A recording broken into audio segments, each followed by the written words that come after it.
On a du mal à voir le positif dans ce genre de moments-là. Et aujourd'hui, après blessure, je dirais que je suis beaucoup plus connectée à mes ressentis. Ça a été un petit peu la descente aux enfers parce que en fait, tout s'arrête. Le travail, ça isole vachement, donc on se retrouve seul du jour au lendemain. Franchement, j'ai eu beaucoup de soutien et d'amour au tout départ. Mais quand c'est sur une longue période, une longue durée, forcément les gens ils t'oublient un peu quoi. Est-ce que t'as ressenti un sentiment d'injustice, de peur, de culpabilité aussi ? Les trois. En premier temps, l'injustice, parce que je me suis dit mais pourquoi ça m'arrive ? À l'heure d'aujourd'hui, je pense que limite, la santé mentale devrait passer en premier temps avant le physique. Je rêvais que d'une chose, de marcher. Donc je me suis imaginé marcher. C'était la seule chose qui était importante pour moi déjà. Il y a beaucoup de gens qui se disent que c'est irréversible, que forcément grosse blessure grave est égale fini quoi. Peut-être que ce sera pas comme avant, mais ça veut pas dire que ce sera moins bien. Je remercie les personnes qui étaient présentes ce jour-là, parce que quand j'ai pu me relever, ils ont applaudi. Et ça m'a trop touchée. J'avais double rupture.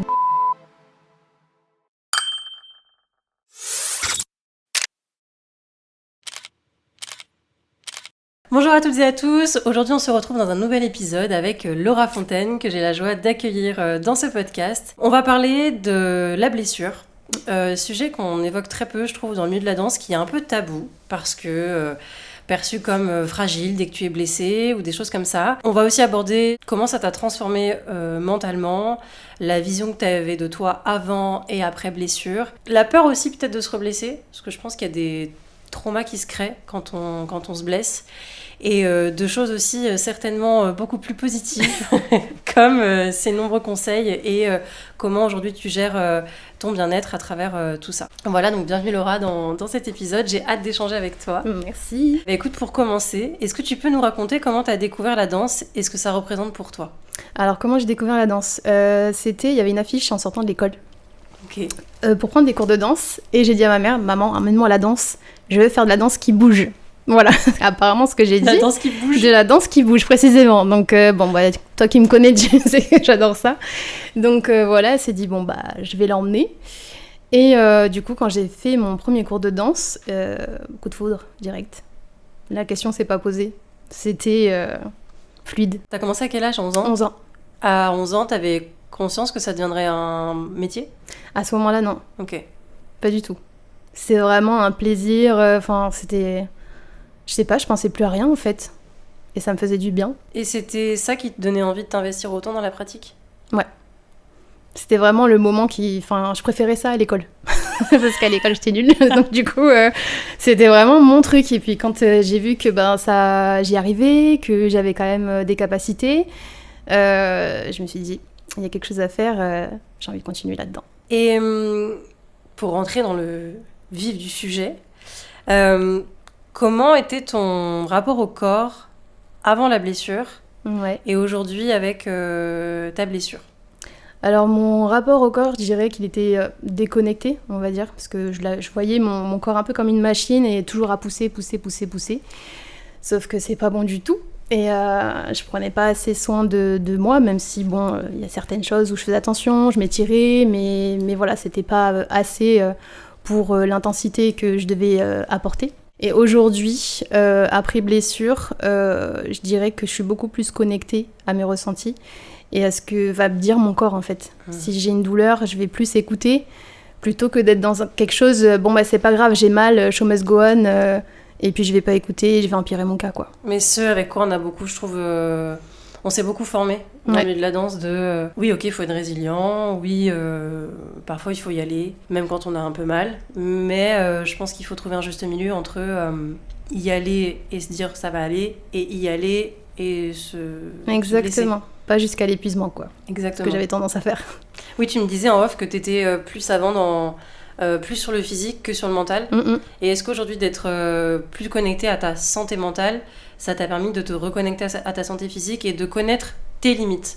Ouais, ça m'a beaucoup apporté. J'ai encore du travail à faire, mais je sens que c'est pas le même rapport. Déjà, il y a des choses où quand je vais être en rééducation et que je vais être plus à l'écoute et je vais moins pousser, peut-être que par moment je vais aller plus loin, mais moins dans la force du coup, et plus dans l'écoute et dans la douceur avec moi-même. Oui, parce que c'est vrai que là, on parle de le changement entre avant blessure, après blessure, mais on peut dire aujourd'hui que t'es pas non plus totalement guérie, même si on était à 90% de ce que tu me disais sur les 100%. Du coup, c'est vrai que ta vision des choses, là, aujourd'hui, à l'instant T, elle est telle qu'elle est. Mais ça se trouve, dans 3 mois, elle aura bougé parce que ta blessure, elle aura aussi évolué. Et ton rapport à cette blessure-là aussi aura évolué. Complètement, j'attends que ça. Je suis un peu impatiente, mais bon, ça fait 1 an, donc ça commence à faire long, mais oui, ça va venir. La patience, c'était une qualité que t'avais ou pas ? Alors, pas pour tout. Ah, ok. Dans le travail, je suis patiente, Ouais. mais pour les autres choses, non. Donc du coup, ça a été un vrai challenge, pour le coup, et j'ai pas eu le choix, en fait. Donc du coup, il fallait que je fasse avec, et que du coup, ça m'a fait travailler là-dessus. Et d'où ce rapport qui a changé aussi avec mon corps, et d'être moins dur, et d'où le fait d'être patiente, parce qu'on peut pas tout avoir d'un coup, quoi. Exactement. Bah, c'est ce qu'on disait en off, c'est que quand le corps, il met du temps à récupérer, tu peux pas accélérer une connexion entre un tendon et un os ou un ligament. Enfin, c'est exactement ça. quand tu as eu ta blessure, il y a 1 an, comment tu l'as vécu physiquement et mentalement ? Très mal. Très très mal. Je me suis dit, ça y est, bon ben voilà, j'ai 37 ans, donc je me dis peut-être que ça y est, c'est fini. Ma carrière se termine maintenant. Après, je me suis dit, non mais c'est pas possible.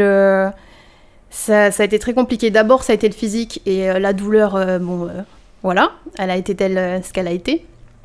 Je le souhaite à personne.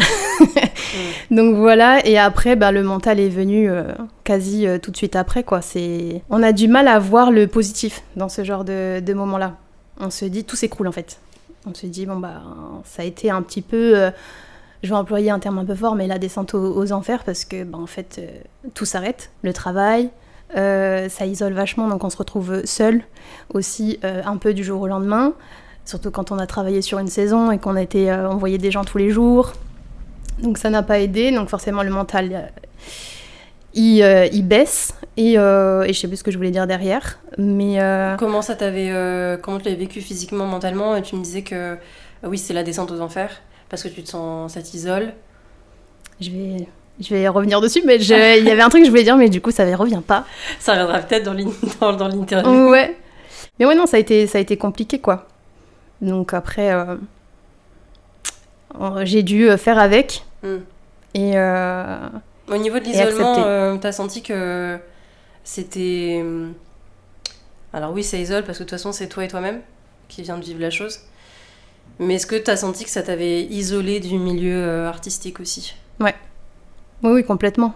Mais je pense qu'on s'isole déjà nous-mêmes de par ce qui se passe et par notre mal-être, que ce soit physique comme mental. Et aussi, forcément, ça isole. Parce qu'on voit plus les personnes, vu qu'on travaille plus, on voit plus les personnes qu'on côtoyait, les collègues, sauf des copines qui font partie du milieu. Mais oui, ça isole vachement. Et est-ce que tu as senti qu'il y a des comportements même qui avaient changé vis-à-vis de toi, de manière positive ou négative ?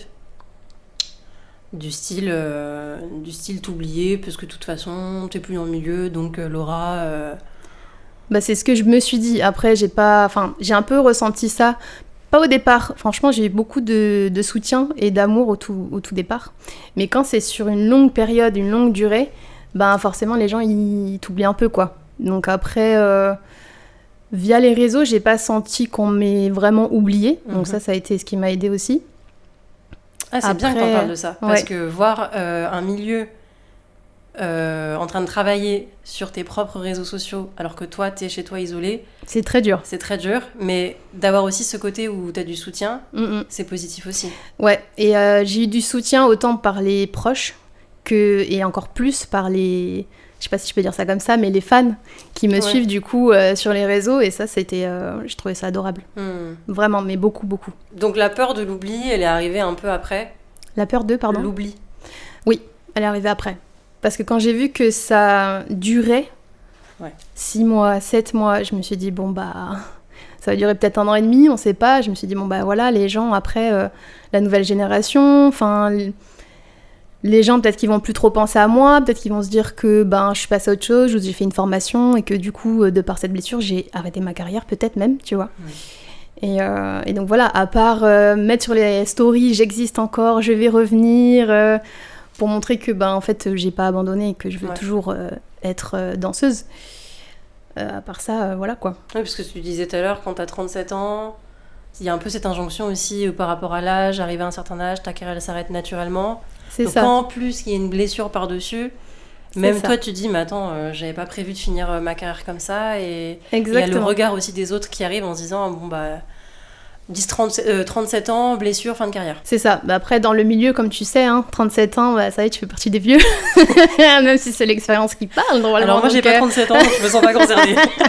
Mais non, mais t'as entendu quoi. Ça viendra, t'inquiète. On y passe tous, de toute façon.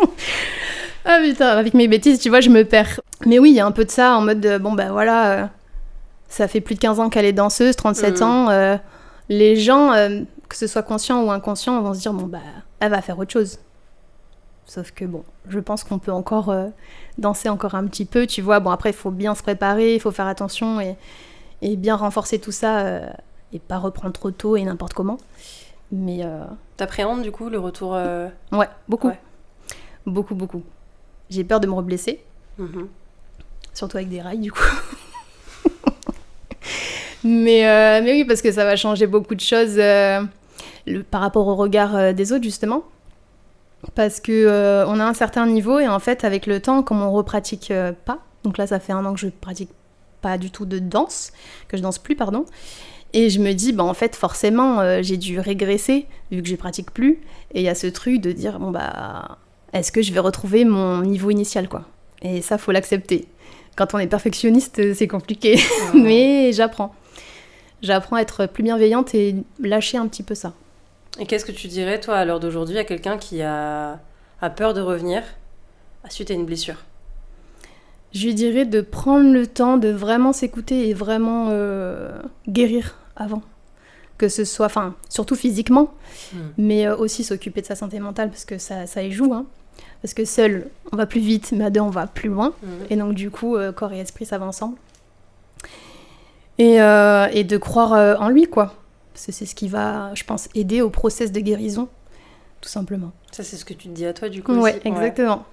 Tu parles de santé mentale. Au niveau de la charge mentale, comment ça s'est passé ? Parce que quand t'es blessée, t'as une vraie charge mentale, que ce soit physiquement, financièrement, toutes les questions que tu dois te poser. C'est compliqué. La charge mentale, elle est compliquée parce qu'il y a tout ce process, déjà, quand t'es quelqu'un qui réfléchit trop. C'est compliqué, donc tu te dis, bon, bah, peut-être fin de carrière, donc faut peut-être penser au après. Mais quand pour toi, la danse, c'est vraiment toute ta vie, tu te vois vraiment pas faire autre chose, bon, bah, t'es un peu dans le déni et t'as du mal. Donc, il y a ça. Après, il y a le côté financier, parce que quand tu es en accident de travail, bah, du coup, sécurité sociale, c'est un peu compliqué. Et j'ai eu beaucoup de complications avec la sécurité sociale, qui me payait pas le bon montant dès le départ. Voilà. Et en fait, on est payé tous les 10 jours. Donc, il y a ça. À préciser que toi, tu es intermittente du spectacle. Exactement. Donc, c'est compliqué pour payer le loyer. Enfin, voilà, c'est des petites choses comme ça qui s'accumulent. Donc déjà qu'on n'est pas bien parce qu'on voit son corps on a mal, on ne sait pas pour combien de temps on en a, on voit que ça dure, puis moi j'ai eu des inflammations à répétition. Donc du coup, essayer de mon côté de m'intéresser à ce qui pouvait m'aider au niveau alimentation, anti-inflammatoire, enfin tu vois, ce genre de choses. Mais ouais, la charge mentale, elle est quand même importante, et surtout quand on est seul, je trouve. Après... ça n'engage que moi, quoi. Et au niveau, tu parles de sécurité sociale, intermittence, comment ça se passe quand on est en arrêt de travail ? T'as fait quoi ? T'as déclaré un accident du travail ? Oui. Ensuite, un arrêt de travail ? Alors d'abord, l'employeur te fait un accident de travail que tu dois envoyer à la sécurité sociale. Et il te demande des justificatifs, contrat, justificatifs Pôle emploi, voilà, pour les intermittents du spectacle. Et donc, c'est à partir de tout ça, avec les congés spectacles et tout ça, que, en fait, eux, après, ils font leur taux pour les indemnités journalières. Sauf que, il arrive qu'il y a des erreurs, du coup. Comme moi, ils n'avaient pas compté les congés spectacles, enfin, voilà. Tout ça ils remontent sur 1 an, à peu près. Ok. Donc, ça te baisse ton taux, finalement, d'indemnisation quand tu es en arrêt de travail, s'ils ne prennent pas tout en considération. S'ils oublient. Okay. Par exemple, pour donner un chiffre, ils me payaient 800 €, quoi. Donc pendant 2-3 mois, je devais vivre avec 800 €, donc c'est compliqué. Enfin, tu peux pas vivre quand tu as un loyer qui est à peu près au même prix. Enfin, voilà, c'est compliqué. Donc il faut se battre. Et le problème, c'est que, bon, du coup, peut-être que ça va pas intéresser les gens qui écoutent, mais c'est vrai que c'est compliqué quand tu te déplaces, tu vas à la sécurité sociale et qu'on te dit non, mais il n'y a pas d'erreur, tout est ok. Et que je dis mais non, il y a un problème. Et comme moi, c'est pas mon taf, je suis pas dans les calculs, tout ça, il a fallu que je fasse appel à ma tante qui est comptable. Enfin bon, bref, donc du coup, et c'est grâce à elle que ça a pu se remettre en place. Mais sinon, j'aurais été dans la galère encore et encore. Quoi. Ouais, et l'importance du coup d'avoir un peu de côté aussi. Exactement. Quand on a un métier qui est entre guillemets instable de par les blessures ou tu sais pas. Et au niveau des heures, parce que quand on est intermittent du spectacle, quand on veut le rester, il faut refaire ces 507 heures. Donc 43 contrats, mais quand on est blessé, comment on fait pour garder ces heures ? Alors quand on est blessé, ce qu'il faut savoir, surtout quand on est en accident de travail, c'est pas pareil que maladie.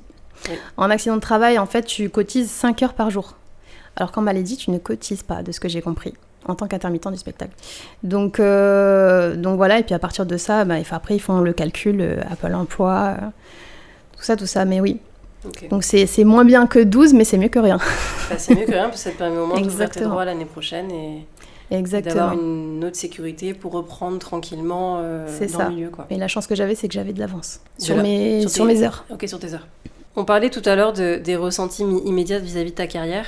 Est-ce que tu as ressenti un sentiment d'injustice, de peur, de culpabilité aussi ? Les trois. En premier temps, l'injustice, parce que je me suis dit, mais pourquoi ça m'arrive ? Alors que je me donne à 1000%, que je suis tout le temps à fond, je vais toujours tout bien faire, perfectionniste, jusqu'à, comme je te disais, l'épuisement. Et après, la culpabilité, dans le sens où je me disais, mais j'aurais dû faire attention, j'aurais pas dû mettre mon pied sur ce rail, peut-être que si j'avais été plus attentive, je me le serais pas pris, donc peut-être que c'est ma faute aussi. Et effectivement, par rapport à la peur, du coup... de par cette blessure et ce rail, du coup j'ai un peu peur maintenant de rebosser dans ce genre de conditions où il y a des rails. Et la peur de ne pas pouvoir reprendre et qu'il y ait des séquelles qui soient trop longues et du coup qui remettraient tout en question, entre guillemets, le projet de reprendre la danse, quoi. Je reviens un peu sur la santé mentale. Pourquoi c'est particulier aujourd'hui, c'est particulièrement difficile dans le milieu de la danse de se recentrer sur sa santé mentale ? Tu vois, tout à l'heure, là tu me disais que tu étais très... à fond, jusqu'à l'épuisement, tu faisais bien. Mais mentalement, est-ce que tu prenais soin aussi de ta santé mentale ? Pas du tout. Pas du tout, parce que moi, de par mes expériences, en tout cas, je sais pas si c'est ma génération ou quoi, mais dans le milieu de la danse, je trouve que souvent, on nous pousse tout le temps à aller toujours plus loin. Il faut toujours donner le meilleur de soi-même. Donc, il y a ce truc, on va pas trop s'écouter parce qu'on veut prouver, surtout quand on est plus jeune. Et on veut avoir du taf aussi derrière. Donc, répète-moi ta question s'il te plaît. Sur la santé mentale. Et donc, la santé mentale, oui, du coup, je m'en occupais pas du tout. Et là, avec cette blessure, j'ai vu que c'était vraiment trop important. Et que l'un ne va pas sans l'autre, le corps sans la santé psychologique. Et donc voilà, mettre des petites choses en place comme ça, changer sa façon de voir les choses, aussi, ça aide. Mais c'est beaucoup trop important et je pensais pas... à l'heure d'aujourd'hui, je pense que limite, la santé mentale devrait passer en premier temps avant le physique. À une certaine échelle, mais voilà quoi. Est-ce que tu es allé voir des professionnels de santé pour travailler sur ta santé mentale ? Notamment psychologues ou autres thérapeutes qui te feraient du bien à ta santé mentale ? Pourquoi je dis ça ? Parce que j'ai l'impression que ça a eu un grand impact sur toi et notamment que ça t'a créé un espèce de trauma quand tu dis que tu n'as plus envie de redanser sur un sol qui est comme ci ou comme ça. Ça peut même, pourquoi pas, avoir des conséquences aussi de se dire attends, j'ai des pavés, est-ce que j'ai pas peur de marcher sur des pavés parce que j'ai peur de me faire une cheville ? Enfin, derrière, j'ai l'impression qu'il y a un vrai impact psychologique. Complètement. Qui crée un traumatisme. Ah oui, complètement. Et est-ce que t'es allé voir des personnes pour en parler ? Alors, j'ai pas vu de psychologue pour le moment. Je suis en démarche du coup, parce qu'en fait, j'avais un blocage, moi, là-dessus, parce que je me disais, psychologue, j'ai un problème, du coup. En dehors du trauma, parce qu'après, il y a d'autres choses à travailler. Mais sinon, pour répondre à ta question, j'ai vu, moi, un hypnothérapeute déjà en premier temps, parce que de se faire opérer, c'est pas évident. Et suite à ce que j'avais eu étant petite, suite à ma tumeur au cerveau, je me suis dit, bon là, ça me crée des angoisses et c'est trop important, il faut que je vive cette opération au mieux. Donc j'avais vu un hypnothérapeute pour ça, donc ça a été incroyable. Mais oui, à venir, j'aimerais pouvoir voir quelqu'un, un psychologue aussi, qui fasse MDR et tout ça, suite au trauma que ça m'a amené par rapport au rail. Et effectivement, il n'y a même pas que le rail, maintenant, c'est dès que je vois un trou ou des pavés qui sont mal... pas que je psychote, mais presque, je suis en mode tout le temps en hypervigilance. Et franchement, pour parler franchement, c'est chiant. C'est fatigant, ouais. Voilà. Ouais. Et tu vois, c'est important d'en parler parce qu'on minimise un peu...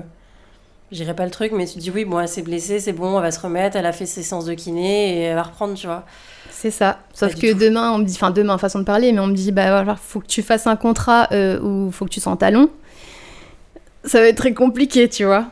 Alors que si ça se trouve, ça va le faire. Mais je me vois mal dire, bon, bah, je sors de blessure, pas de talon pour moi, enfin, ou du moins, il va falloir que j'attende un peu plus. Enfin, tu vois, c'est des trucs comme ça.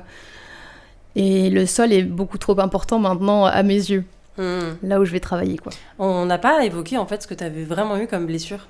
Oui, alors ce qui s'est passé, c'est que en plein spectacle, du coup, je me suis pris un rail, parce qu'on devait danser au milieu de rails, vu qu'il y a un petit train qui passe à cet endroit-là.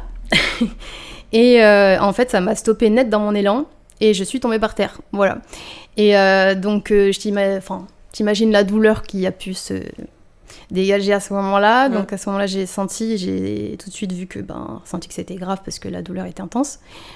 Et c'est surtout en fait que quand j'ai voulu me relever, j'ai pas pu. Et c'est les collègues qui m'ont aidé à me relever. Et je remercie d'ailleurs les personnes du coup qui étaient présentes ce jour-là, parce que quand j'ai pu me relever, ils ont applaudi. Et j'ai trouvé ça génial. Et ça m'a trop touchée. Donc voilà, mais depuis ça... ça a créé un petit trauma. Voilà. Ça m'émeut. Ouais, c'était incroyable. Vraiment. Et c'est important, tu vois, de parler aussi du public et de la force qu'il nous donne quand dans ces moments-là, parce que c'est dur de tomber. Tu te sens impuissant, tu te sens... complètement le regard des autres, pas l'humiliation, mais tu sais, tu te sens un petit peu ah si, c'est ça, mal. Moi, c'était hantise. Ouais. En tant que danseuse, je veux pas tomber. Donc oui, non, tu te sens hyper mal. Et t'essayes de faire comme si de rien n'était. Et que donc tu gardes le sourire, alors qu'en fait, au fond de toi, t'es en train de souffrir. Et t'es là en mode, bon, il faut que je continue jusqu'au bout. Perfectionnisme à fond, tu vois. Et j'ai fini par réussir à sortir, je ne sais pas comment, en boitant. Mais c'est vrai que à ce moment-là, j'ai trouvé ça tellement incroyable. Et c'était un peu le... Je sais même pas comment dire. Il n'y a pas vraiment de mots. C'est un peu comme s'il me rendait à la juste valeur tout ce que j'ai pu donner pendant toute cette saison. Et ouais, je trouvais ça incroyable. Donc je les remercie. Donc suite après ta blessure, ce qu'on disait, tu as fait des arrêts de travail, mais du coup tu es allé voir un médecin qui t'a dit que tu avais quoi exactement ? Tu as fait IRM, radio, écho ? Ouais, j'ai fait alors scanner, si je dis pas de bêtises, ouais. Et IRM. Et c'est là qu'en fait, ils ont vu que j'avais double rupture des ligaments avec arrachement osseux. Donc au niveau de la cheville gauche ? Cheville gauche, c'est ça.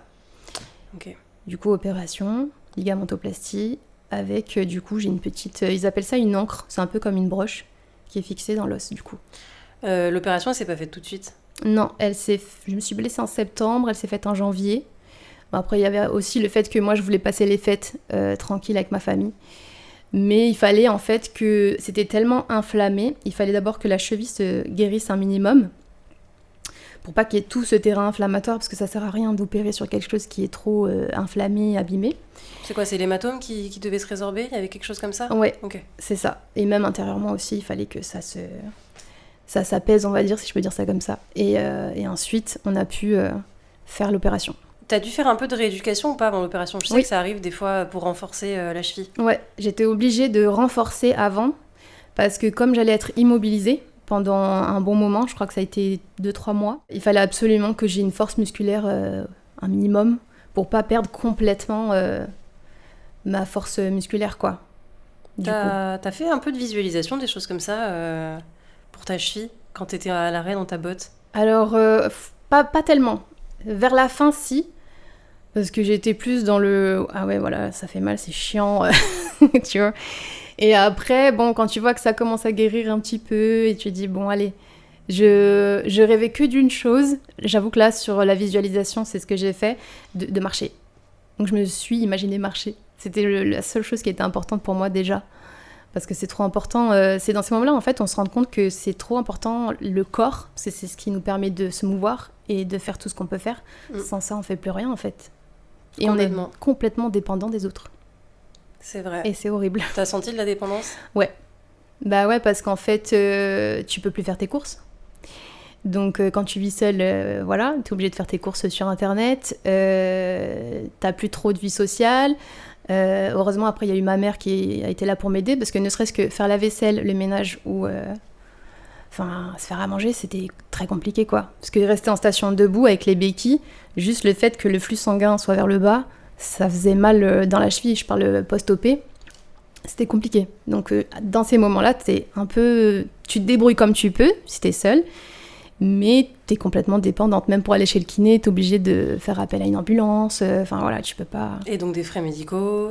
Alors ça, c'est pris en charge. Pris en charge, tout était pris en charge. Comme c'est un accident de travail, tout est pris en charge. Donc c'est l'avantage, on va dire. Bienvenue en France. Voilà. C'est une chance quand même, parce que c'est pas comme ça partout pareil dans d'autres pays, quoi. Complètement. T'es allée du coup dans un centre de rééducation ? Oui. À Cap-Breton ? Ouais. Le CERS, c'est ça qu'on Oui, comme ça nous qu'on on dit le CERS du coup, quand on a fait le petit séjour là-bas, on dit le CERS. S'il y en a qui ont fait un petit séjour là-bas, peut-être que... Voilà, salut. Bon, je souhaite à personne d'aller faire un séjour là-bas. Non. À quoi ce séjour, comment ce séjour à Cap-Breton a contribué à améliorer ton état d'esprit ?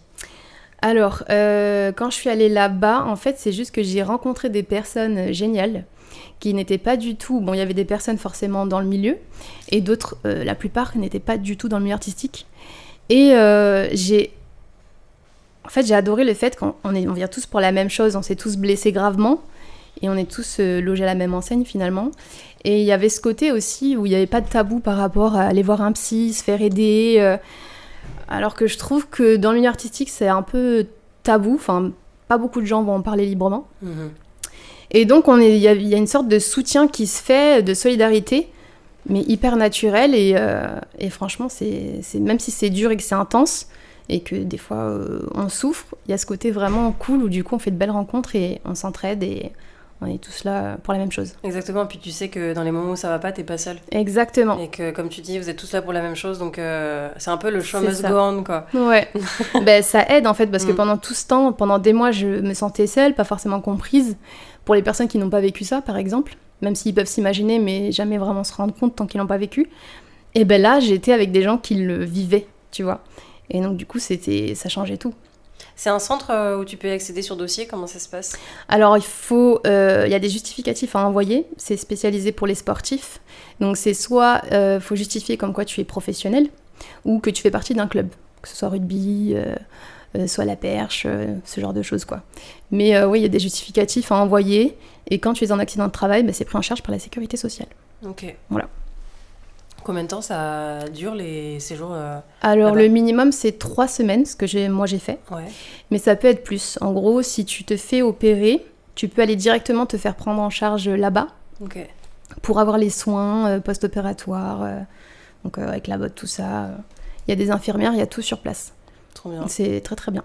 Aujourd'hui, comment t'as réussi à transformer toutes ces difficultés en force ou en apprentissage ? Je pense que ça a été un travail sur mon mental.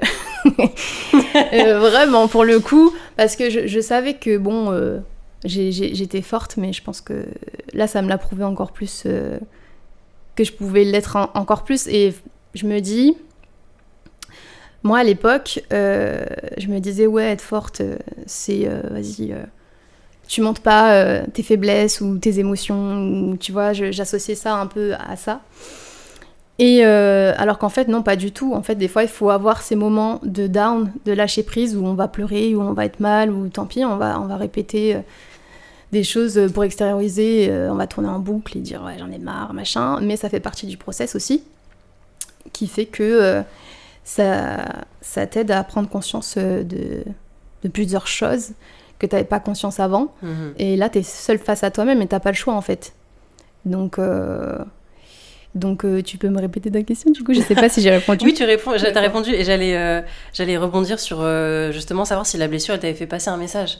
C'était du coup de prendre plus soin de ta santé mentale. Ouais, en fait c'était de vraiment prendre soin de ma santé mentale, de m'écouter et de m'aimer surtout. Surtout, et d'aimer mon corps, parce que même si on aime son corps et tout ça, c'était plus, on va dire, peut-être superficiel. C'est peut-être pas le mot, mais ça restait peut-être plus en surface qu'en profondeur. Alors que là, c'est vraiment plus en profondeur, mais à tous les niveaux. Ça a changé ta perception de la danse, du coup, aussi? Parce que là, tu parles du corps. Ouais. Bon, c'est vrai que c'est en tant que danseur pro, on a un rapport qui est particulier, je dirais, au corps. Déjà parce que c'est notre outil de travail. Mais tu vois, tu parles d'apprendre à aimer ton corps. Ouais. Pas que à l'extérieur, donc pas que ce qu'on voit dans le reflet du miroir, mais à l'intérieur aussi. C'est ça. Bah, en fait, je pense comme toi, tu sais, on est tellement confronté au miroir et tout le temps au superficiel, à montrer qu'on est, entre guillemets, parfaite. Enfin, il faut qu'on soit parfaite dans le travail. Et du coup, ça reste beaucoup en surface. Et je pense que j'ai été formatée comme ça, peut-être sans le vouloir, ou que j'étais comme ça de base aussi.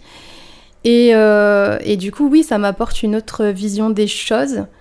Et je me dis, peut-être que... tant pis, peut-être qu'il y a des choses, même si c'est moins bien, mais comme je suis plus à l'écoute de mon corps, en termes de force, par exemple, quand je vais danser, je me dis, ok, je vais mettre moins de force. Peut-être que ce sera pas comme avant, mais ça veut pas dire que ce sera moins bien. Exactement. Voilà. Et surtout quand on sait qu'on revient avec un an d'arrêt, c'est ça. Faut pas se dire que ce sera moins bien. Au contraire, ce sera mieux. Et c'est ce que je te disais, Rof, c'est dans 2-3 ans, tu diras, je comprends pourquoi elle est arrivée cette blessure. Ouais, c'est ça. Mais il faut l'accepter juste, ça prend du temps. Ouais, ça c'est normal. Je crois que ça c'est humain. Ouais, voilà. Donc c'est juste ça. T'as mis en place des nouvelles habitudes, des nouvelles pratiques. Tu me disais tout à l'heure que tu avais fait attention à ton alimentation pour qu'elle soit anti-inflammatoire. Ouais. Est-ce qu'il y a d'autres choses? J'ai pas du journaling, de la méditation, je donne des trucs un peu très basiques qu'on entend, mais est-ce que ça se trouve t'as pas du tout fait ça et t'as fait d'autres choses? Ah non, c'est complètement ça. En gros, dans le sens, pour répondre à ta question, je me suis vraiment mise plutôt à un petit peu de méditation. Mais pas trop parce que je réfléchissais trop. Je me suis dit, je fasse autre chose.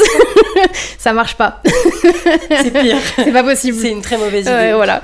Du coup, c'est bien d'en parler parce qu'on a tendance à dire oui, il faut méditer. En fait, ça correspond pas à tout le monde. C'est ça. En fait, je pense que ça correspond à des périodes de nos vies. Il y a des périodes où on va y arriver, ça va être cool. Et il y a d'autres où en fait, non, il y a trop de contrariétés ou trop de choses qui font qu'on n'arrive pas à faire le vide. Et que ça correspond pas à ce moment-là, à ce qu'on a besoin. Et du coup, je faisais plus yoga. Je me suis mise au pilates, ce qui m'aide beaucoup. En fait, je me suis rendu compte que juste des exercices de respiration, c'est ce que j'ai fait aussi via mon hypnothérapeute. Et j'ai trouvé ça incroyable, ça m'a beaucoup aidé. Et beaucoup lire aussi. Lire? Ouais, okay. Des livres de développement personnel. Tu te souviens des livres que tu as lus ou pas? Ouais, j'ai lu les 4 accords Toltec, j'ai lu les 5 blessures qui empêchent d'être soi-même. Et il y a pas longtemps, j'ai découvert, 1, 2, 3, il y a pas longtemps, j'ai découvert du coup des livres de développement personnel, mais sous forme de romans. Et j'ai trouvé ça génial. Et dernièrement, ce que j'ai lu, c'est Plus jamais sans moi. Ah, bien. Et du coup, ça m'a complètement parlé, donc je le conseille fortement. Ok. Pour les personnes qui sont un peu dans mon cas. Et c'est génial. Le retour à soi... mais sans pour autant oublier ce qu'il y a autour de nous. Mais je pense qu'à un moment donné, c'est bien comme dans une blessure, de s'auto-centrer.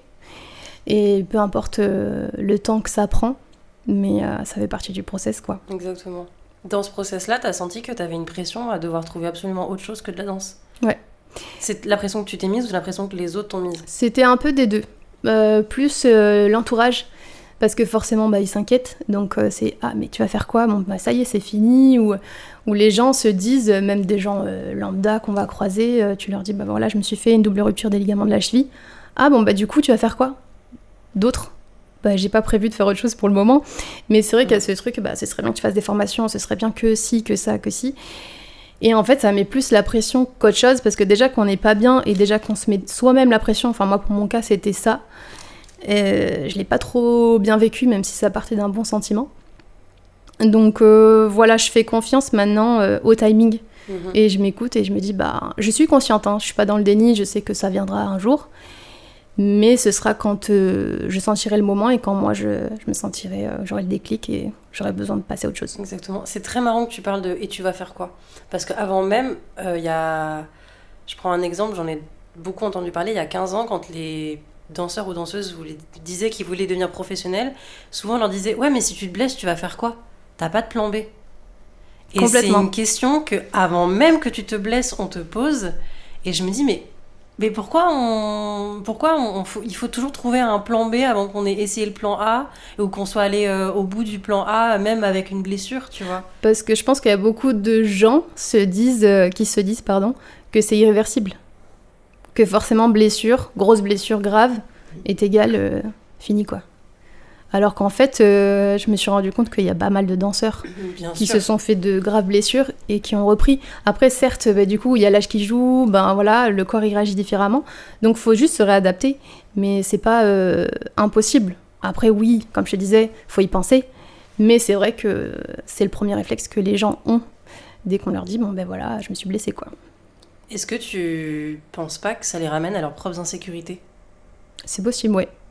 Moi, je pense. Parce qu'en réalité, chacun fait ce qu'il veut selon la blessure qu'il a, si oui ou non il ou elle a envie d'arrêter de danser, professionnellement parlant. Complètement. Après, ça dépend des personnes qu'il y a en face de toi. Par exemple, quand c'est la famille, c'est plus par bienveillance et ils vont s'inquiéter parce qu'ils veulent pas que tu te retrouves dans une situation à te retrouver à la rue. Et je pense qu'il y en a d'autres où, effectivement, c'est complètement leurs insécurités. Peut-être qu'eux l'ont vécu, qu'ils se sont retrouvés du jour au lendemain sans plus rien et c'est la première chose à laquelle ils vont penser au lieu de se dire voilà, elle va juste prendre le temps, elle va faire sa rééducation. Il y a des moyens en place, heureusement, comme tu disais, avec la sécu et tout, qui nous permettent de vivre dans ces moments-là et de faire les choses bien. Donc voilà, il n'y a pas de raison que... Il n'y a pas de raison, il n'y a pas de règle, il n'y a pas de... C'est ça. Eh bien écoute Laura, on arrive à la fin de l'épisode. Si tu devais donner un conseil à d'autres danseurs qui traversent des blessures ou des périodes difficiles, quel serait-il ? Moi, je leur dirais de croire en eux et que le temps fera les choses, quoi qu'il arrive. Et de ne pas perdre de vue ce qu'on a envie de faire au fond de soi. Faut s'écouter. Être vraiment, vraiment à l'écoute de son corps et vraiment, vraiment prendre soin de soi à tous les niveaux. Et on s'en fiche de ce que les autres... vont pouvoir penser ou dire, même si je sais que c'est plus facile à dire qu'à faire. Mais voilà, c'est ce que je leur conseillerais. Et quelles leçons importantes à tirer de cette expérience, autant sur le plan personnel et professionnel, pour refaire un point Qu'est-ce que j'en tirerais ? De me faire plus confiance, de plus justement croire en moi, donc le conseil. Et faire confiance au process et de plus trop se prendre la tête, mais vraiment être plus en conscience sur beaucoup de choses. Et comme je te disais, vraiment, je sais que je me répète, mais c'est vraiment trop important de prendre soin de soi et d'arriver à s'aimer avec bienveillance dans tous les aspects de sa vie, quoi. Ouais, c'est ce que tu aurais dit à la Laura il y a 10 ans ou tu l'aurais dit d'autres choses Parce que là, c'est vrai qu'on parle un peu de la danse, mais en 10 ans... ou toi, avant la blessure, il y a eu aussi une vie, tu vois, donc... je pense que j'aurais... Enfin, peut-être que je lui dirais, mais peut-être qu'elle n'aurait pas été apte à le comprendre à cette époque-là, à l'ancienne moi. Elle aurait entendu, mais tant que... Voilà, je pense que ça aurait pu l'aider, effectivement. Mais moi, je pense que... Enfin, je lui dirais que je suis fière d'elle, parce que je lui ai jamais dit, finalement, et de tout le parcours qu'elle a pu faire jusqu'à maintenant. Et voilà. J'ai des frissons. Ouais, un peu. Et les larmes aux yeux, c'est super. Finalement, un épisode très joyeux. Hein. Bah oui, on est là pour ça, non ? Ouais. On voulait pleurer. On voulait faire du buzz face caméra. Exactement. Pas du tout. Mais oui, parce que c'est dans ces moments-là qu'on se rend compte avec le recul, avec l'expérience. Ouais, j'ai fait ça. Et c'est cool. Et pendant tout ce temps, je m'auto-flagellais et je me disais, ouais, mais c'est pas assez bien. Trop perfectionniste et toujours plus. Ce qui est bien, c'est parce que c'est ce qui m'a emmené jusqu'ici.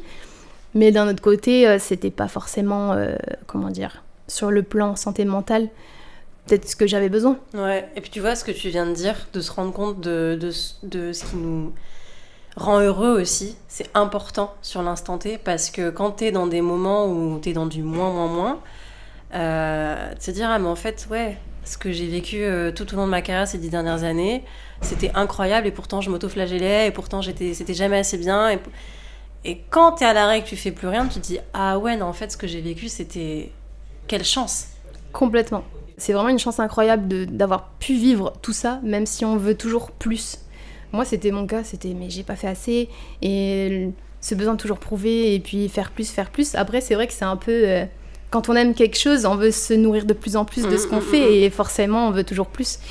Mais ce qu'on a fait, c'est déjà pas mal, voire beaucoup des fois.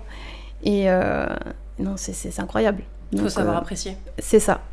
Et être reconnaissante, et la gratitude, comme on parlait justement. Exactement. Et ça change tout. Bah, c'est un beau mot de la fin. C'est mieux que de finir en chialant. Oui, mais ça fait partie du process. Exactement. C'est la météo du jour. Voilà. Du très changeante finalement. Après la pluie, le beau temps. Voilà. Merci beaucoup Laura pour ton temps et d'avoir partagé cette expérience et surtout ce témoignage profond. Parce qu'on n'en parle pas beaucoup et je pense qu'il y a certainement pas que des danseurs, peut-être des sportifs de haut niveau aussi qui se reconnaîtront dans ton témoignage. Donc merci pour ça, merci d'avoir eu le courage de te livrer à cœur ouvert. C'est jamais facile, je pense, de parler de soi. C'est vrai, c'est pas un exercice facile. Et de ces, entre guillemets, problèmes, oui. Tu vois, même si ça n'en est pas un, parce que ça devrait être un sujet normal. Oui. Donc merci pour ça. Si vous avez aimé l'épisode, partagez-le autour de vous. Envoyez-le à tous vos amis sportifs de haut niveau, danseurs qui doutent quand ils ont une blessure. Et puis n'hésitez pas à vous abonner au podcast, à laisser 5 étoiles en commentaire, à aller vous abonner aux réseaux sociaux de Laura. Je mettrai tout dans la description de l'épisode. Elle nous fait des cœurs pour ceux qui écoutent seulement. Et voilà, merci d'être resté avec nous jusqu'au bout. Et je vous dis à bientôt. Ciao, ciao. Merci.